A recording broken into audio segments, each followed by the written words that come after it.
In a Manhattan federal courthouse, during one of the most high-profile trials the music industry had ever witnessed, an unexpected event unfolded. No headlines had hinted at it, no whispers circulated in the halls, not even a rumor.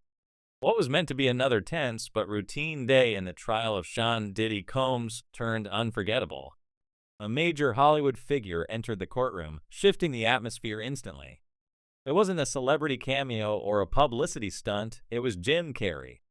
He walked in with a quiet, serious demeanor, clutching a manila folder. Dressed in black, he stared straight ahead, his presence alone commanding silence. The man known for making the world laugh wasn't here to entertain. He didn't smile or wave. His slow, deliberate steps made even the judge pause. When he finally spoke, removing his sunglasses with a trembling hand, he said, "I'm not here for revenge. I'm here to finally say what I've been carrying in silence." What followed wasn't a performance or a speech, it was a confession. Reporters, trained to capture chaos, struggled to transcribe his words. Jim Carrey's testimony wasn't just evidence, it was raw, unfiltered pain laid bare. Clutching the witness stand as if it anchored him, he spoke softly, "What I saw, what I agreed to, what I thought was just part of the hustle, it still haunts me." The room froze.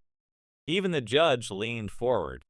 Everyone sensed something monumental was coming, but no one was prepared for what he revealed next. Carrey didn't aim to shock with names or deflect blame. He was unraveling a truth buried since the start of his career. He spoke of his early days, small gigs, dingy comedy clubs, nights sleeping in his car. All he wanted was to make it, to be seen, to be taken seriously. "I was doing impressions, pratfalls, anything for a laugh," he said. Then came the invitations, private parties, VIP-only events in secluded Hollywood Hills mansions. He was told the right people would be there, those who could launch careers, wielders of real power in music and film. That's when Sean Combs' name first surfaced. Carrey admitted he didn't know who Diddy was back then, but those around him did.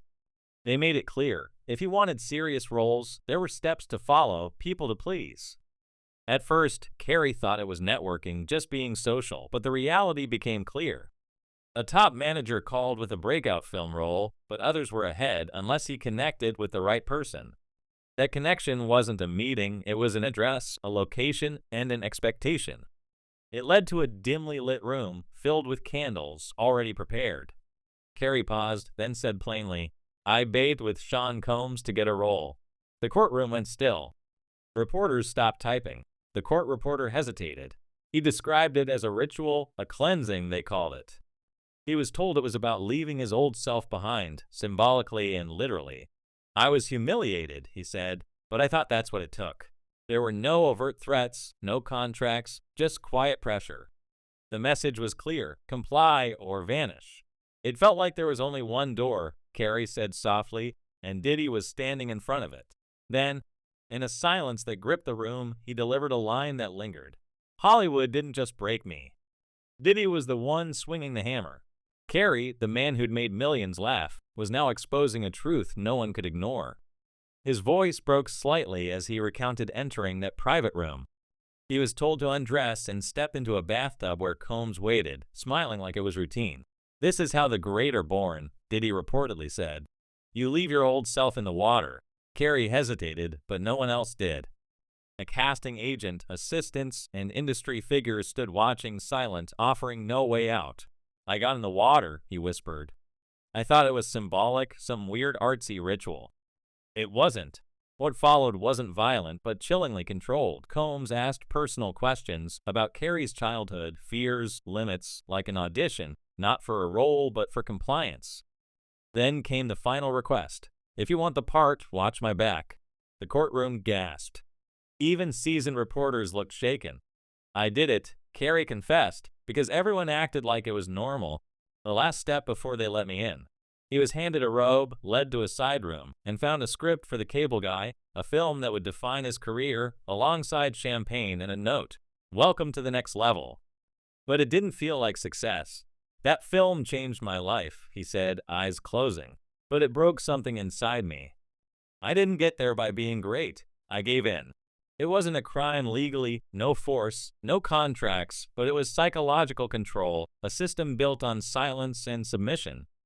Combs, Carrey said, didn't just participate. He ran it like a ceremony, a puppet master. I gave up my dignity for a role, he whispered, and I've been trying to wash it off ever since. The courtroom felt like a reckoning, decades of secrets breaking free. Carrey continued, describing the parties worse than the rituals. The first, in 1996, before Liar Liar made him a star, came with a private invite, no address, just a driver and one instruction: we're black. He thought it was networking. Instead, he entered a Hollywood Hills mansion where the air smelled of incense and metal. Phones were confiscated, NDAs handed out like party favors. Reality shifted. Models, athletes, directors wore metaphorical masks, avoiding names, nodding as if following an unspoken script. The house, transformed with velvet curtains and eerie music, felt like a disorienting maze. I kept waiting for someone to talk about a movie, a deal, Carrey said. Instead, he was offered a tray of pills with a whisper: pick your night. He didn't partake but stayed, fearing leaving would end his career. People were escorted into rooms, some eager, others lost. A young woman, maybe 20, stumbled out, dress torn, tears streaking her makeup. No one helped. Her pain didn't fit the vibe, Carrey said. Helping her would have broken the illusion. Then he saw a well-known comedian passed out, surrounded by men in suits and a woman laughing, taking photos. At the center was Combs, not hosting but orchestrating, ensuring the right people did the wrong things. It wasn't a party, Carrey said, voice steady. It was a ceremony. The price to get in was your conscience. He described a system targeting those on the cusp of fame, when desperation made them compliant. Silence wasn't enforced with threats, but with opportunities allure. In 2001, he brought another actor, unnamed but recognizable from beloved comedies, to a similar event. The actor left halfway through, later thanking Carrey for not stopping him. I was about to lose my soul, he wrote. Not everyone escaped. Carrey admitted he didn't either. These weren't just parties, he said, they were information hubs. Observers, agents, producers, executives documented who complied, who resisted, who needed reminding to stay silent. Deals were made in bedrooms, contracts signed in dim light, tapes carried out in briefcases. In 2003, at a New York penthouse party hosted by Combs, Carrey saw a young performer, fresh off a record deal, escorted into a side room, terrified. No one intervened. I didn't say anything, Carrey admitted. I told myself it wasn't my place. But it was never supposed to be normal. The courtroom felt heavy, a truth long buried now surfacing. I came here because I don't want to be part of the silence anymore, Carrey said. I can't do interviews about Ace Ventura while pretending I didn't see the devil behind the curtain. Combs, he insisted, was that devil. The judge called a recess, but Carrey pressed on. I've been quiet too long, he said. He spoke of the silence's toll, panic attacks, isolation, nightmares replaying those rooms, those bathtubs. He doubted his own memory, convinced by others it was just how it is. Therapists, friends, even his agent dismissed it. Don't dig that up. But hearing others, like Cassie Ventura and Monique, made him realize he wasn't crazy. They weren't crazy, he said. Neither was I. The industry, he explained, made people feel unstable to keep them quiet. I stayed silent because I was afraid, he admitted. Afraid of losing everything, afraid they'd retaliate. Then his voice steadied. I'm not afraid anymore. He revealed a list, not a document, but a mental ledger of those who always appeared, who didn't flinch, who protected Combs to protect themselves. He named no one directly but described patterns. An Oscar-winning actor at backroom initiations, a talk show host ignoring a collapsing dancer, a music producer trading silence for careers. Combs, he said, didn't just top the list, he created it, marking people as approved or expendable with a nod. In 2005, at an estate party, Carrey was slipped a key card for a VIP-only upper floor. He found a room of masked figures, directors, actors, executives, with Combs at the center. He didn't just run the room, Carrey said. He ran the system. His voice cracked as he admitted the hardest truth. In this town, you don't rise without being touched, emotionally, mentally, spiritually. They break you, then rebuild you in their image. The fallout was brutal, panic attacks, self-hatred, sobbing alone after standing ovations.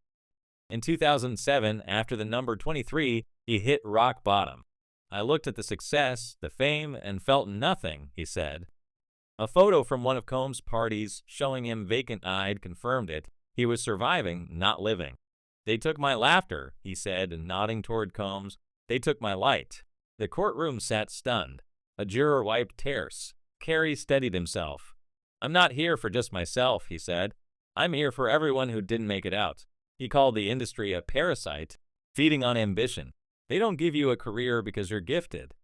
They give you a choice and watch what you trade. Right before the 2000 MTV Movie Awards, someone from Combs' circle approached him with an offer that would change everything. An offer he left unspoken, but its weight hung in the air. The courtroom, already shaken, felt the ripple of something bigger, something still unsaid. 1498 words.